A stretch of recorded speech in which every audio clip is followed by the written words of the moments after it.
বন্দ্যোপাধ্যায়ের সমর্থনে ভোট প্রচারে আসেন পুরনগর উন্নয়ন দপ্তরের মন্ত্রী ফিরহাদ হাকিম এবং তার মেয়ে রাজ্য মহিলা কমিটির সাধারণ সম্পাদিকা প্রিয়দর্শিনী হাকিম। শনিবার বেলা 2টার সময় চোপারে করে তারা রতুয়া স্টেডিয়াম মাঠে অবতরণ করেন।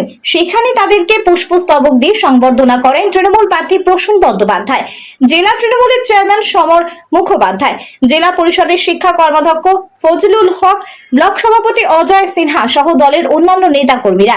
সেখান থেকে তারা সোজা গাড়িতে চলে যান রতুয়া চাঁদমণি 1 নম্বর গ্রাম পঞ্চায়েতের হাজিরহাটে জনসভার উদ্দেশ্যে। সেখানে প্রার্থীর সমর্থনে জনসভা করেন। Bureau report, Hindi news.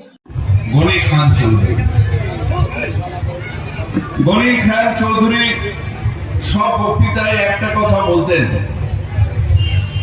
তিনি বলতেন এই সিপিএমটাকে বঙ্গোপসাগরে ফেলে দাও, এই সিপিএম কে বঙ্গোপসাগরে ফেলে দাও।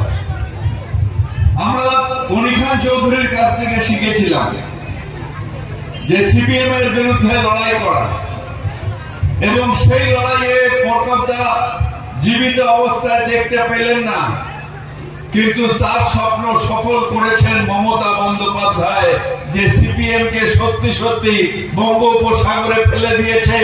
একটা বিধানসভায় সিটও আর সিপিএম এর নেই, এটা সম্ভব করেছেন মমতা বন্দ্যোপাধ্যায়।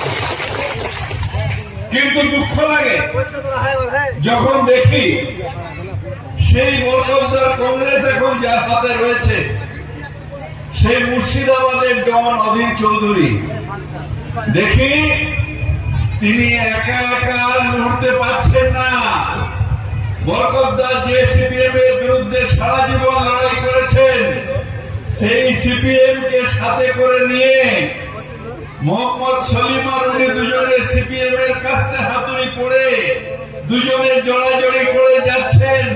আমি বললাম যে হায়, যদি বরকত গনি খান চৌধুরী তার আত্মা থাকে, তার আত্মা কাঁদছে যে আজকে কি অবস্থা আমার ওই কংগ্রেসের, যে আজকে সিপিএম এর হাত ধরাধরি করে সেই কংগ্রেস চলছে। ঠিক কংগ্রেস, ঠিক ঠিক কংগ্রেস, ঠিক। আমরা লড়েছি, আমরা লড়েছি। 21শে জুলাই কংগ্রেস কর্মী হিসেবে আমিও গুলি খেয়ে মারা যেতাম, আমার ডান দিক বাঁ দিকে দুজন মারা গেছে। মুর্শিদাবাদের মালদায় সিপিএম এর হাতে খুন হয়েছে কম করে 4 থেকে 5 হাজার আমাদের যুবক। তারপরে আজকে অধীর চৌধুরী দালালি করছে বাংলায় সিপিএম এর, আর দিল্লি থেকে নরেন্দ্র মোদী। আমি একটা প্রশ্ন অধীর চৌধুরীকে করতে চাই, আপনি তো কংগ্রেসের নেতা, আপনি এখানে বলেছিলেন যে বহরমপুরে এসো, মমতা ব্যানার্জি লড়াইয়ের আসো আমার সাথে, অভিষেক ব্যানার্জি এসো। সেই বহরমপুরে কেন একটা এমএলএও কংগ্রেসের বার করতে পারলেন না? আপনার 3টে এমএলএ কে বিজেপি কে ভেট দিতে হলো। সেই প্রশ্ন অধীর চৌধুরী এখনকার কংগ্রেস, তাকে আমি প্রশ্ন করতে চাই, কেন নিজের সিটগুলো বিজেপি কে দিয়ে দেওয়া হলো?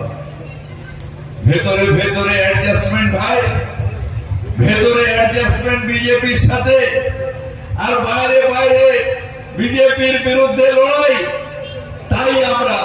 তাই মমতা বন্দ্যোপাধ্যায় এইখানে ইন্ডিয়া জোট করেননি, বলেছেন না যারা ইন্ডিয়া জোটের সাথে আছে নিশ্চিতভাবে ভারতবর্ষে আমরা তাদের সাথে আছি, যারা নরেন্দ্র মোদীর সাথে লড়াই করছে।